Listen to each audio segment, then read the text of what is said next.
आपको कैसे पता चीन ने जमीन हड़प ली है? आप सच्चे भारतीय होते तो यह सवाल संसद में पूछते। राहुल गांधी पर सुप्रीम कोर्ट की सख्त टिप्पणी। कांग्रेस नेता राहुल गांधी ने भारत जोड़ो यात्रा के दौरान भारतीय सेना के खिलाफ कथित टिप्पणी के मामले में अपने खिलाफ मानहानि को चुनौती देने के लिए सुप्रीम कोर्ट में याचिका दायर की है। कोर्ट ने सुनवाई के दौरान सोमवार को राहुल गांधी को फटकार लगाते हुए कहा कि आपको कैसे पता चला कि चीन ने 2000 वर्ग किलोमीटर तक भारत की जमीन हड़प ली है? अगर आप सच्चे भारतीय होते तो ऐसा नहीं कहते। सुनवाई के दौरान जस्टिस दीपांकर दत्ता और जस्टिस एजी मसीही की बेंच ने राहुल गांधी की तरफ से दिए गए बयानों पर असहमति जताते हुए राहुल गांधी की ओर से पेश हुए वरिष्ठ वकील अभिषेक मनु सिंघवी ने शुरुआत में दलील दी कि अगर कोई विपक्षी नेता मुद्दे नहीं उठा सकता तो यह एक दुर्भाग्यपूर्ण स्थिति है। अदालत में सिंघवी ने कहा कि अगर वह प्रेस में छपी ये बातें नहीं कह सकते तो वह विपक्ष के नेता नहीं हो सकते। इस पर जस्टिस दत्ता ने पूछा, आपको जो कुछ भी कहना है संसद में क्यों नहीं कहते? आपको सोशल मीडिया पोस्ट में यह क्यों कहना है? राहुल गांधी के बयान पर असहमति जताते हुए जस्टिस दत्ता ने पूछा, आप बिना किसी सबूत के ये बयान क्यों दे रहे हैं? अगर आप एक सच्चे भारतीय होते तो आप यह सब नहीं कहते।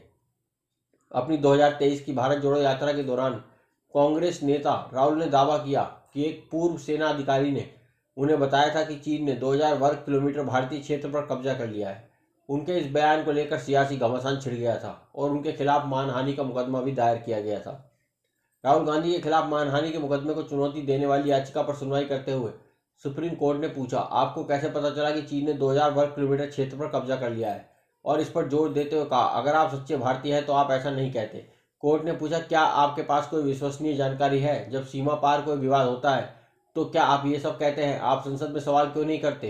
कोर्ट ने राहुल गांधी को फटकार लगाते हुए कहा कि आप विपक्ष के नेता हैं तो आप ये बात क्यों कहेंगे? आप ये सवाल संसद में क्यों नहीं पूछते? इसके जवाब में राहुल की तरफ से पेश हुए अभिषेक मनु सिंघवी ने कहा कि उन्होंने संसद में बोलने की छूट पाने के लिए चुनाव नहीं लड़ा। अनुच्छेद 19(1)(a) राहुल गांधी को सवाल पूछने की इजाजत देता है। सुप्रीम कोर्ट में सिंघवी ने यह स्वीकार करते हुए याचिकाकर्ता अपना बयान बेहतर तरीके से पेश कर सकते थे। कहा कि शिकायत सिर्फ सवाल उठाने के लिए उन्हें परेशान करने की कोशिश के अलावा और कुछ नहीं है, जो एक विपक्षी नेता का कर्तव्य है। उन्होंने यह भी बताया, इस मामले में नियमों का पालन नहीं किया गया है।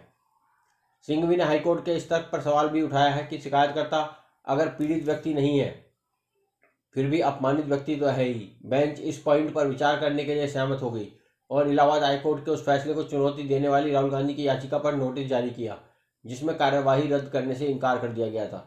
राहुल गांधी की याचिका पर सुप्रीम कोर्ट ने उत्तर प्रदेश सरकार और शिकायतकर्ता को नोटिस जारी किया है। सुप्रीम कोर्ट ने फिलहाल राहुल गांधी को राहत देते हुए निचली अदालत में मानहानि मामले की कार्रवाई पर रोक लगा दी है और सुनवाई के लिए 3 हफ्ते के बाद का वक्त दे दिया है।